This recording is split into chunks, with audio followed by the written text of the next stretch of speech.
I'm Bishop Lynch, and I'm taking the extraordinary moment to talk to you about two constitutional issues that will appear on the ballot in Florida this November. Both have significant implications for the moral tone of our country as well as for religious liberty. We encourage all people to vote yes on Constitutional Amendment 6. It speaks to the sad issue of abortion.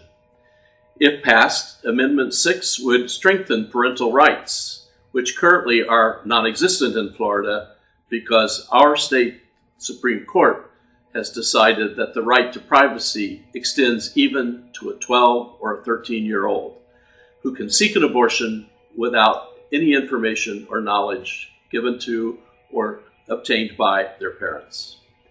In addition, Amendment 6 would also preclude the use of federal funds and state funds to pay for abortions. This would be consistent with federal law as it currently exists and would allow the present exemptions which are part of the Hyde Amendment, exemptions for rape, incest, or to save the life of the mother. In previous polling, we know that a majority of Americans do not favor the use of taxpayer money to pay for abortions. Amendment 6, if it's passed, will guarantee that abortions will not receive funding in our state of Florida. I encourage all Catholics to seriously consider voting yes on Amendment 6. It further limits the access to abortion and guarantees that none of your money or my money will ever be used to pay for them. In addition to Amendment 6, there's a second one of major concern to me, and it should be to all of you as well, and that's Amendment 8.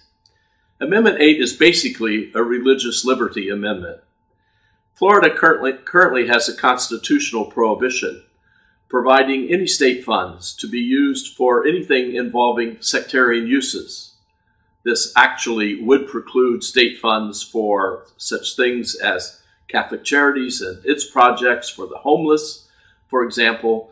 It could also include bond issues that are used by nonprofit and non-public hospitals, including the Catholic hospitals of the state.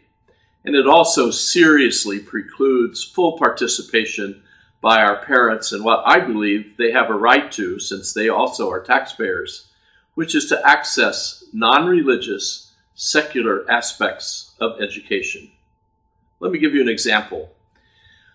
Your child lives about 2.5 miles from a Catholic school.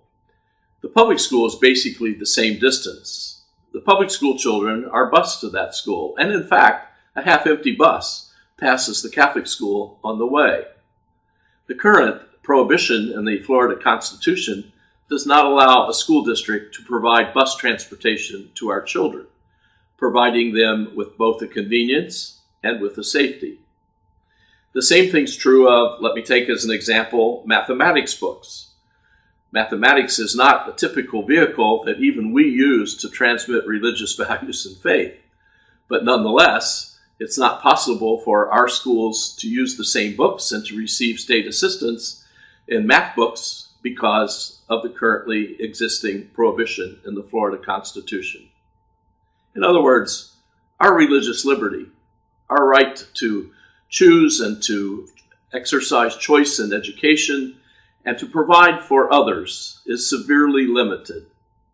I like to say that in our hospitals and in our Catholic charities, we help people not because they're Catholic, but because we're Catholic. If the state of Florida and its voters are afraid of that, then what a shame for all of us. Amendment 8 would put all those fears, all those anxieties to the lie as we take our place as equal citizens in this great state.